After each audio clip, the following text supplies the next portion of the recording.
Hi guys. So today I want to talk to you about what did I learn after going through about 300 to I don't even know how many anymore, 300 to 400 books over the last 5 6 years. What did I learn during those books, and what did I learn in my journey to going through those things, and this includes audiobooks and the books, the actual books that I read. So some of the lessons that I've learned and some of the lessons that I can give you that you might find it useful when you're going about your life, and how to bring a little bit of more happiness and calmness and kindness to your life, that will help you do things a lot more easily. And that's the purpose. I learned that for, and I want you to learn few about. I don't even know how many I have actually, how many tips I have, but about five lessons or so that I've learned in my journey.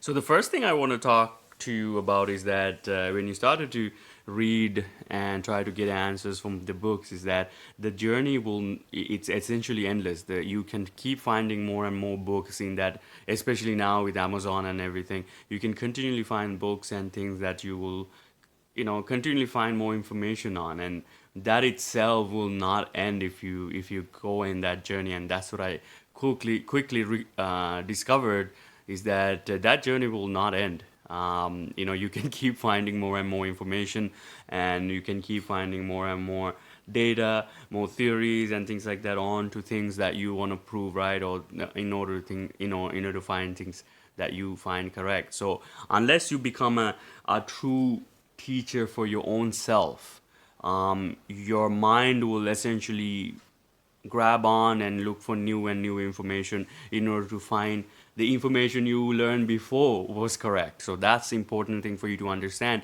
that when you keep learning, what you're learning essentially is to confirm whatever you learned before.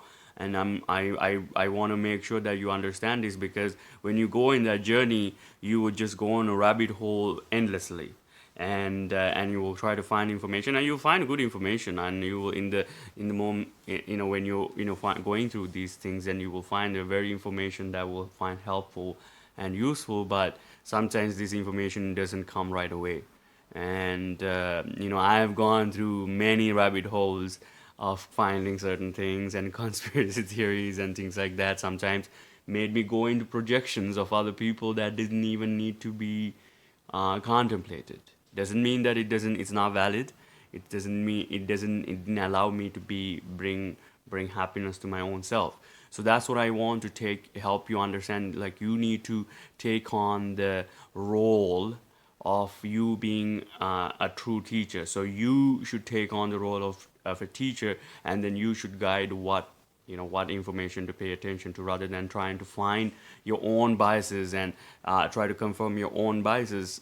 Read things that you want to read, but at the same time, just don't go buying hundreds of books, or and then trying to find one in that area. So what I want you to take is step back and look what you're reading. It's not reading about 300 books. I would never recommend anybody going through that many books and endlessly spending time. I found it to be enjoyable, and if you don't find that to be enjoyable, I don't recommend reading it that way. And I ask you to take on a more of a approach. You take on a teacher's approach, where you kind of talk with other people what they have read, and see what you should be looking into. Reading always is a great thing. I do never discourage that, but the thing is, the learning will be endless if you're not going to learn something with an absolute goal, or with a goal. But if you truly do enjoy just reading, make sure that you do take on an approach of a teacher, where you guide your own self through the material, rather than aimlessly just going after one after another without any purpose. And another thing I realize is that you will not find happiness through books. You will find certain books actually, when you started to read them, is that it confuses more than anything else. and when it confuses more than anything else, you kind of wonder, whether what you're going to be finding you will find. You kind of get lost in your own data seeking and data collection. So what I'm saying is that understand the books are just tools, that you should not be living by them. Even the things what I'm saying, you should not be living by them. You should be seen, you should truly see your books and such as tools, not as a personality trait. Like, some people can think like, oh, he's just, advertising how many books he read because he want to feel important. Well, that's a point of view you have, and that's a valid point of view if you think that is what's actually happening. But what I can say is that I used to think that, maybe the amount of book people will respect me, but I found it how useless and how pointless, to show other people that I've read that many books and whatnot. I want you to understand, view your books as a tool to encourage you to think more widely and more understandably about things, about your nature and such, and especially about other people and about your own self. So you take on this approach that you look at each book you read as a tool that you can help yourself out with or help another being with, not as a thing that you are part of. You don't make the book that you read part of your identity. I know certain people don't read certain books at all because they're like, what? I am this kind of person. I don't read these books. Like, if you're a Buddhist, you won't read any Christian books. If you're a Christian, you won't read any Buddhist books or whatever.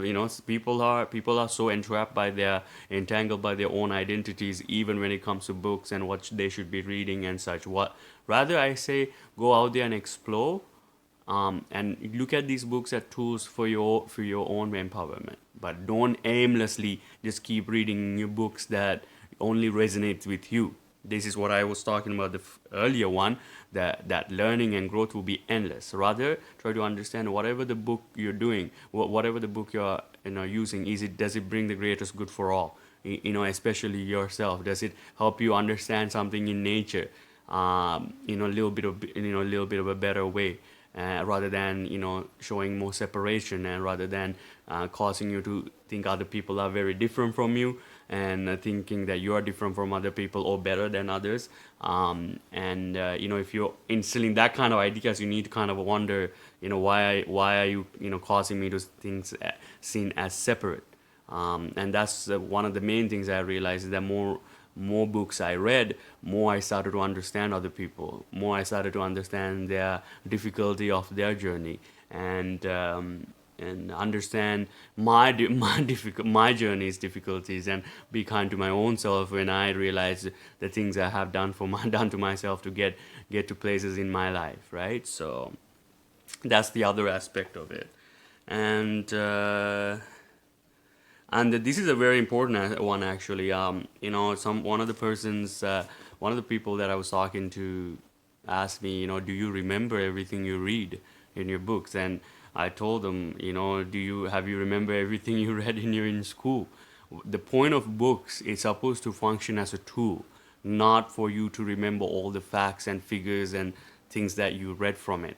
So if a book is, forcing you to remember the data, like just like a textbook, well, then you're not looking at the book as a tool for an improvement or a tool for an empowerment for yourself. You're looking to again try to remember things and then then just repeat them when somebody asks them, and show how much you know. That's not, in my opinion, that's not what books should do. It's supposed to give you more understanding about nature. It's supposed to give you more wider perspectives about nature.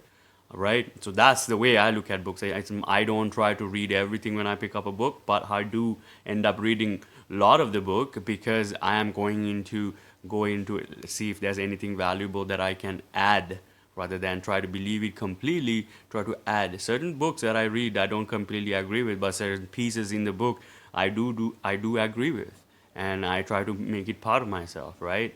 And that's important factor. And much of you guys think that when you pick up a book you need to read it end to end. Well, that's kind of useless if you pick up a book and there's chapters that you really like to read and the other chapters that you don't really care about. Well, Start with the ones you really like to read. That's how I always read a book. When I pick a book, I go through the table of content and see what are the chapters that I like to read about first. It's as simple as that. And then I started to go through the ones that I like to read first, and then comes that I don't want to read much. But once I started to read the first two chapters that I'm really interested, I do get interested on the other chapters, because it gives me a lot more information.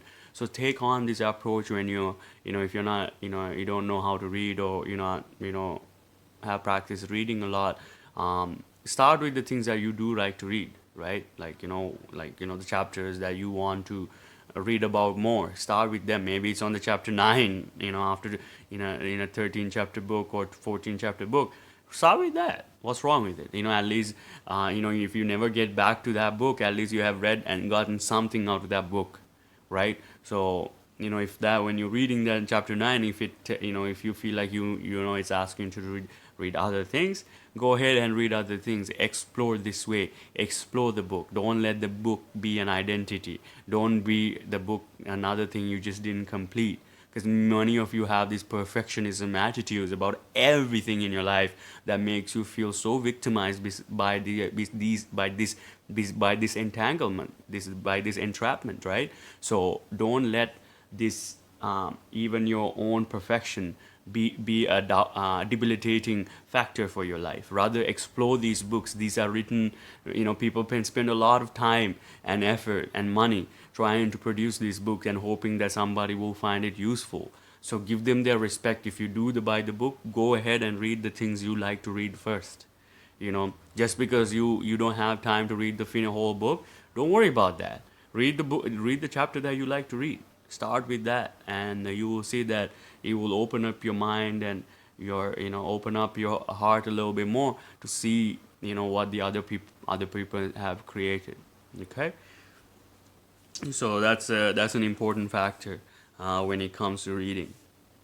And another thing, which is a very interesting thing I discovered, is that when I started to read more, I saw the problem was not with the society, and I started to see that all the weaknesses I see, the problems I see in society, I didn't blame others anymore. I started to see that it's the way I expected things to go on in my life.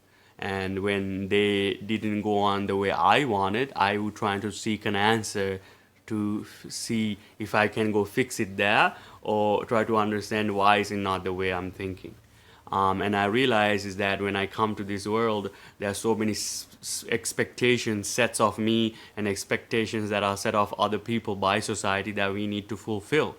And when I try to go fulfill all of them, like getting a job, being a contributing member of the society and all that, they are all great creations. I'm not judging any of them. I'm not saying they're not valid. They're completely valid and amazing part of the drama that we are playing and part of the play that we are taking place. But the thing is, I notice that these things that I've internalized, or as the society's problem, is actually I have taken it back from society and internalized myself as these are the problems that exist within me, and these are the problems that exist in society. What I realize is that more and more more I started to go into this journey of seeking or truth seeking, is that the problem actually, you know I was the source for the understanding and source of the problem, because I expected other people need to act a specific way. My based on my opinion, I expected the society need to behave this way, and I looked at society as not being proper, or not being very friendly towards people, or whatever. These are the things I expected, that I thought the society need to behave. I thought people need to be perfect human beings when they are talking to one another and when they are treating me. I thought people need to know everything about me before they talk to me. They need to understand my difficulties before they talk to me.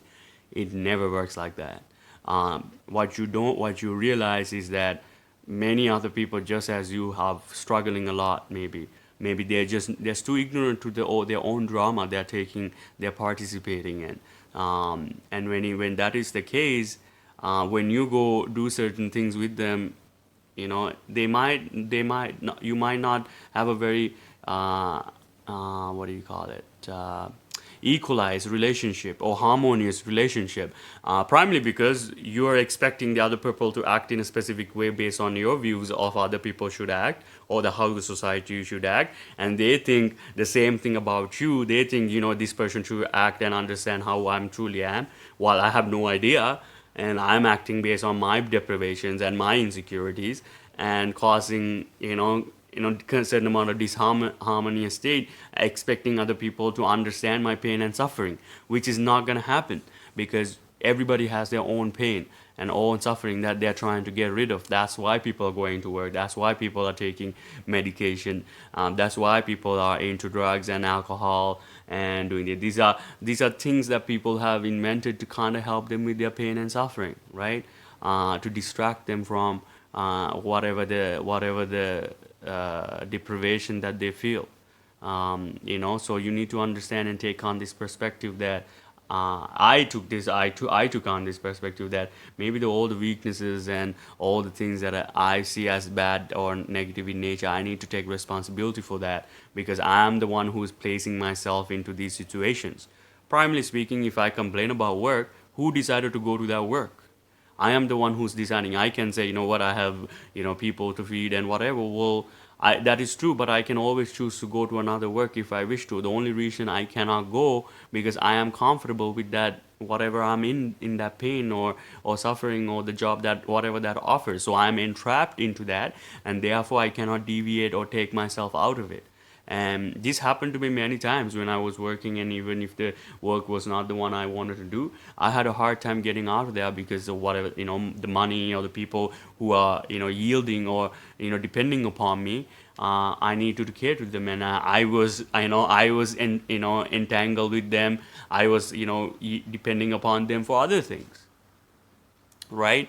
So you see the dependencies that you have to see almost them like, okay, these are my weaknesses, these are the things I need to take a look at. Just because you have weaknesses doesn't mean that you're a bad person. These are the things you do, these are the other humans do. Understand these things you didn't know before. This is what I started to tell myself.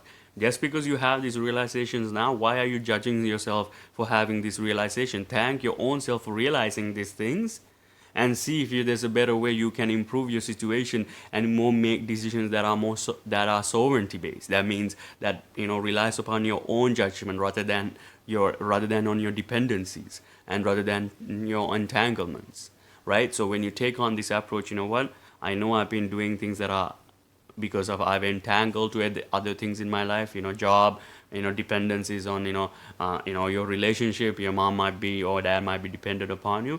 Understand these are natural, these are amazing creation, these are the things that we should be taking care of and doing. But also understand there are certain things that you take on too much for yourself, not prioritizing the things you should be doing. Like much of us, spend carelessly amount of money on things that we don't need, but yet we don't have enough time to spend time on with our parents or with our friends, or give them a listening ear, right? We do other shit. So if you're doing other stuff and you're complaining about you don't have enough time and you're entrapped, you need to have this job, maybe you need to cut down the amount of activity you need to do, and think about what's the most important things for you to do. I'm not going to tell you what's more important for you to do. I have my own, things like, taking care of my inner peace is very important, and taking care of other people's inner peace, and helping them find them a more harmonious lifestyle. It could be, simply, just being a listening ear, or giving them whatever they need at that point, and not just trying to pile up everything that you can into your life so that you feel like you're fulfilled and you're busy and you are doing a lot of things in your life. A lot of you, still have that mentality that when I do a lot of things, I'll be able to get a lot of things done, so therefore I can show it to other people and feel good about it. I've done these things. They are useless in terms of the amount of happiness it brings. Because if your goal is to bring happiness and bring harmony and to have more fun in your life, how is it that when you try to show it to another person, have more things in your life? How is that going to make you happy? That means you have to take more activity or do things you may not even like to do, to live in a future moment that might not even materialize, right? So this is one of the main reasons I started to see, and I started to kind of, I started to become more happier with my own self, is that maybe the happiness from come from having the total control of your decision, and having a free set of choices that you can execute no matter what happens, right? So don't be dependent upon your own, or society's weaknesses, and don't internalize them as you need to go fix them. Understand, the key understanding, or the way to harmonize your life comes from harmonizing your own mind. That means understanding your mind, that means understanding what it's trying to say, and not always judging, whatever the thoughts that come to your mind. Not It's not about always judging and getting rid of your own weaknesses. Understand the weaknesses so well, so you understand the weaknesses of others.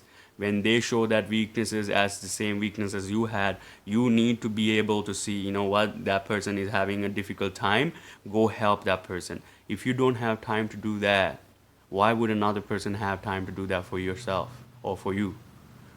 You need to answer these things. If you don't know how to answer these things, well, then you'll continue to ignore what is true nature of things, and it's okay. That means you can continue to live in the illusion, or the maya, or whatever you want to call it, and pretend that you are slogging this thing alone. But what you need to realize, that everybody is slogging it alone. And if you can be a play, you can give some sort of a helping hand. If you can, doesn't mean that you always have to. If you can, why don't you do that? Maybe you will find a little bit more happiness by harmonizing somebody else's life. I'm a big believer in, what you push is what you get. What I put out there is what I get back. So if I'm causing harmony to others, I get harmony back. And if I'm telling the truth to the others, I get truth back. So, if I don't like other people to lie, I wouldn't lie to them.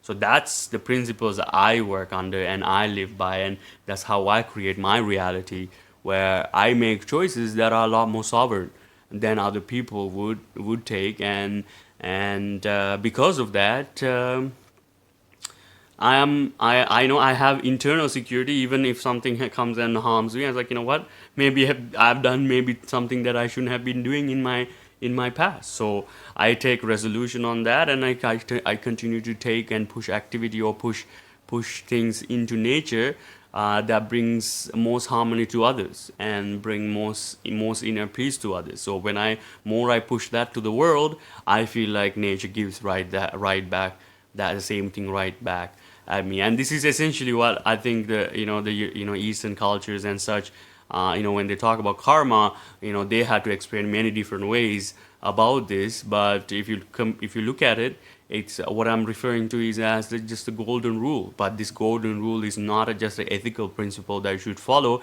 It's how our realities are architected. That's what I found from my books. It's not just a rule that we can follow or chooses not to follow. It's in which this reality is created under. I'm not sure how much of it you will understand, but this is what, especially Buddhism and Jainism and Hinduistic cultures try to explain. I feel it's this factor, the fundamental principle in which the reality which is architected, right? How is the reality architected? And I feel like what you push to nature, what you push from yourself to the nature, is what it gives you back, and gives not just to you, what it gives back to other people. So if you truly want to get into this mode of understanding, really be watchful of what are you pushing to the world. Are you pushing harmony to the world, or are you pushing fear to the world? Are you pushing anger to the world, or are you pushing happiness to the world? Right? Are you pushing enjoyment to the world, or are you pushing limitations to the world? So I wish more people push more enjoyment, harmony, and love and kindness to the world. But if they don't, they are free to explore whatever they like to push and learn from nature, right? So if they want to explore how terrorism works, push more terrorism into the world. Identify more people as terrorists. Identify their neighbors as terrorists. Go ahead, do that. Explore how it feels to do that. And now imagine yourself being on the other side and the other person calling you the same things. If you like it, go for it. I don't like it, I don't do it, right? So that's what I uh, continually push to the nature things I like to experience.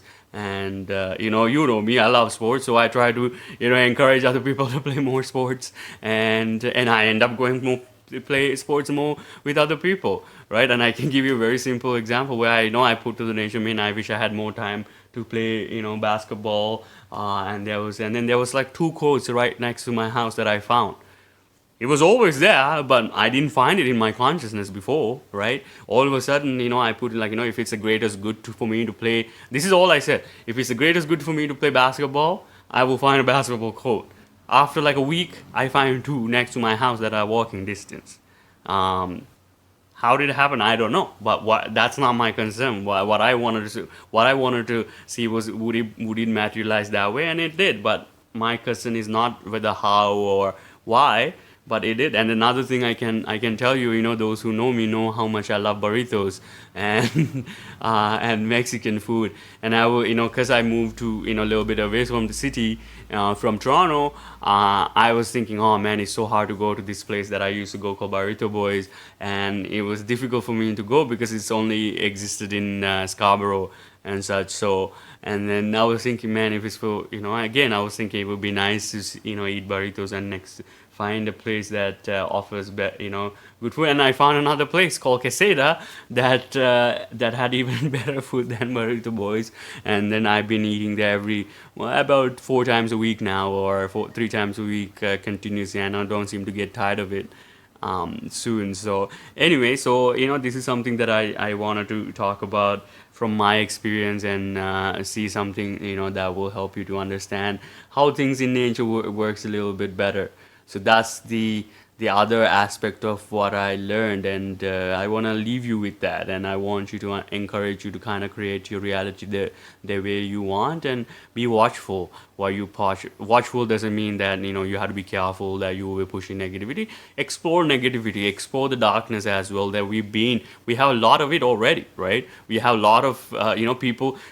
We have politicians still fighting about imaginary lines and killing other people. That's enough darkness for you to explore that alone. Do you think politicians should be still sending guys like us to kill and die over imaginary lines? But it is still happening, you know.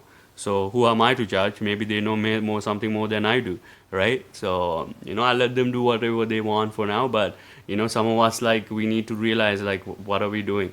We need to realize to create a reality, or create outcomes for others that are a lot more harmonious than the way we are conducting business and conducting our lives. So this is my perspective. Hopefully you can grab one or two things for your benefit, and I hope you have a harmonious life.